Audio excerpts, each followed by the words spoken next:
Olá, a paz do Senhor Jesus, sejam bem-vindos à nossa quarta lição da Escola Bíblica Dominical com o tema O Justo Juiz. Vamos orar agradecendo ao Senhor por mais esta oportunidade? Pai, em nome do Senhor Jesus, eu te louvo e te agradeço por mais esta oportunidade que o Senhor nos concede de estarmos aprendendo, Senhor, um pouco mais da Tua Palavra. Seja, ó Deus, em cada vida, em cada lar, em cada coração, em nome do Senhor Jesus, amém.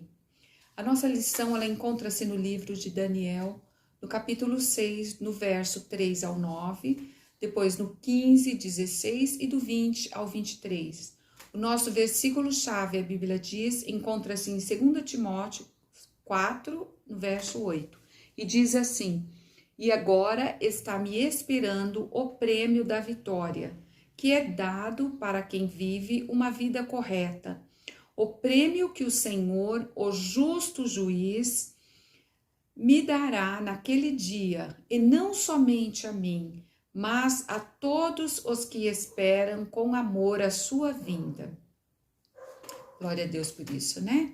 Então, nessa liçãozinha de hoje, nós vamos aprender que Deus, ele honra a fé daqueles que o servem, que não se deixa contaminar com as coisas do mundo.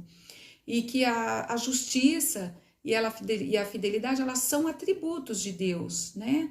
E o que acontece? Nessa lição a gente vai procurar entender um pouquinho que quando se fala que Deus é um Deus de justiça, muitas vezes as pessoas entendem como se fosse um Deus que se vinga. Quando eu falo Deus fará justiça, eu quero que as pessoas morram, que Deus castiga.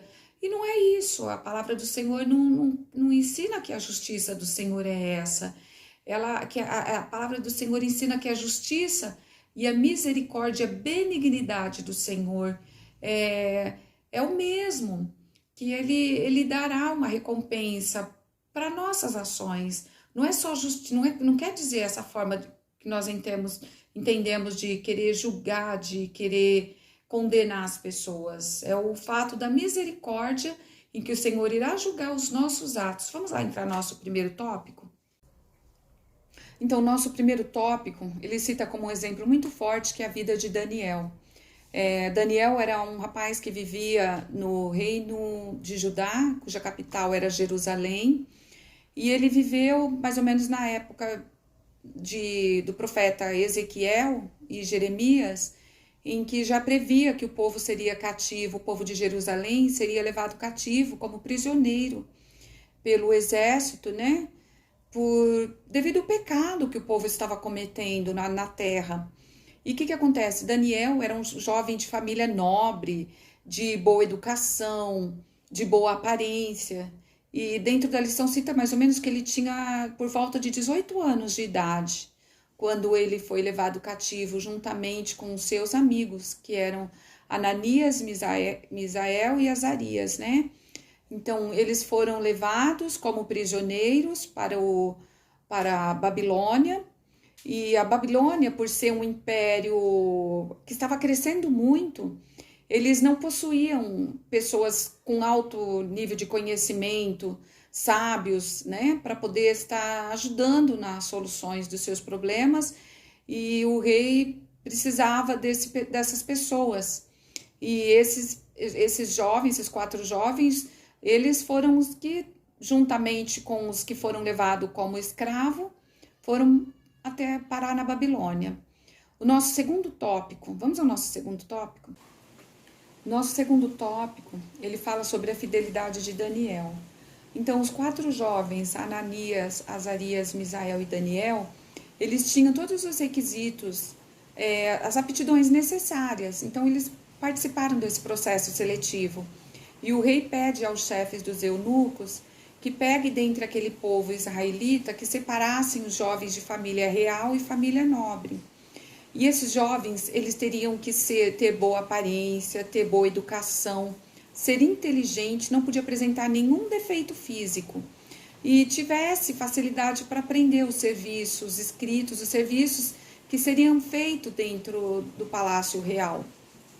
Então, eles foram selecionados, os 4 foram selecionados e a partir daí eles começaram a aprender também, ter aulas para aprender o idioma, para poder estar fazendo os escritos, aprender as normas do palácio. E após isso, o chefe ofereceu a eles uma alimentação especial. Porém, eles recusaram essa alimentação, porque o que tinha nessa alimentação, para os judeus, como a carne, alguns certos tipos de alimento, eram considerados imundos. E ele pediu para que os chefes os deixassem apenas comer dos alimentos que eles tinham hábitos, né, que eram os legumes. E durante 10 dias eles comeram somente das coisas que eles já estavam acostumados.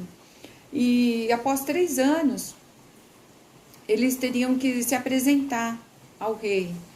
E eles foram, o Senhor o honrou de forma toda especial, porque eles foram fiel em todo o tempo que eles estiveram ali, eles foram fiel ao Senhor, e o Senhor o honrou, porque aos 3 o Senhor concedeu um entendimento grande dos escritos, das coisas que eles precisavam saber para poder trabalhar no palácio. E a Daniel, o Senhor concedeu, além do conhecimento desses escritos, da ciência da Babilônia, o Senhor concedeu o conhecimento e o direito de poder interpretar sonhos e visões. E quando eles se apresentaram ao rei, eles tinham um conhecimento 10 vezes maior do que os outros jovens. E assim eles foram fazer parte.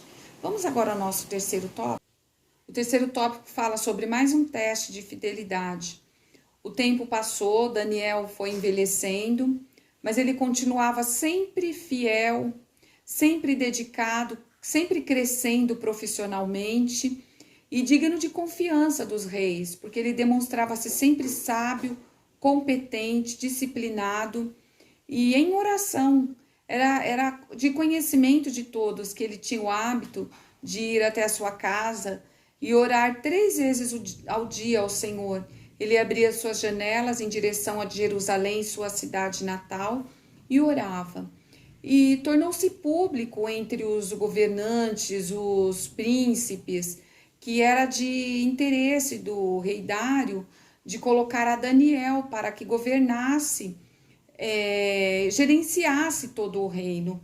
E isso causou uma conspiração, porque os príncipes, os magistrados, os prefeitos e governadores perceberam que só poderiam destruir a Daniel se tivesse algum motivo. Porém, eles viam que a Daniel era uma pessoa íntegra, honesta, e como eles sabiam desse ato que era de costume, que todos conheciam, que Daniel orava ao Senhor durante 3 vezes ao dia, eles foram até o rei e pediu que o rei estabelecesse uma lei, que aquele que descumprisse a lei de adorar somente ao rei durante 30 dias seria jogado na cova dos leões. E o rei concordou com essa nova ideia, né? E eles montaram, como eles já tinham essa conspiração contra Daniel, foi e fez com que o rei permitisse deles jogarem Daniel na cova dos leões e lançaram Daniel. E como o rei já tinha assinado e era uma lei, ele viu que ele não poderia voltar atrás. E o rei muito se entristeceu com isso, porque ele sabia da conduta de Daniel, que Daniel era um homem íntegro, e ele permitiu que isso acontecesse. Porém, na noite em que foi permitido tudo isso, ele não conseguiu dormir, ele pediu que não tivesse música, não conseguiu se alimentar, e muito se entristeceu. Mas ele falou a Daniel que Deus poderia salvá-lo, né? Porque ele acreditava na fé de Daniel, no Deus de Daniel. Devido à conduta que Daniel tinha, Daniel era um exemplo de fidelidade. E Daniel foi lançado e pela manhã o rei vai até a cova e quando ele chega, ele vê Daniel de pé e Daniel fala para ele que o Senhor fechou a boca dos leões no decorrer daquela noite. E o rei vê as mãos do Senhor trabalhando ali em prol da vida de Daniel. Vamos ao nosso quarto tópico? O quarto tópico fala sobre a justiça de Deus.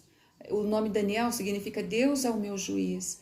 Então, Deus sempre recompensou a fidelidade de Daniel, porque ele é o justo juiz. A justiça e a fidelidade de Deus, ela se estende de geração em geração, não foi só com Daniel, ela vem até os nossos tempos.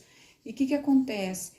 Daniel, ele viveu há muitos séculos atrás em um território tão distante do nosso país, mas o nosso Deus, ele é o mesmo Deus de Daniel. Ele não muda e a sua justiça, ela continua a mesma, ela não falha. Então nós temos a certeza de que chegará o dia e o tempo em que todos nós se apresentaremos diante dele. E Deus, ele está pronto para nos julgar e nos recompensar. E, no entanto, tem uma perguntinha na revista que fala que será que nós estamos prontos para receber essa justiça de Deus? Então, que essa palavra seja um momento de reflexão para, diante do que nós aprendemos nessa lição sobre a vida de Daniel, a fidelidade que ele teve. E o Senhor não falhou com a vida de Daniel. Da mesma forma, o Senhor não falha com a gente. Nós temos que ser fiel, colocarmos as nossas ansiedades, as nossas dificuldades diante dele, as nossas limitações, que ele estará presente todo o tempo para cuidar de nós, para nos julgar, para nos fazer de acordo com aquilo que nós merecemos. Então, que essa palavra fique gravada no coração de vocês, que Deus abençoe a vida de cada um. E até a próxima aula, se o Senhor assim nos permitir.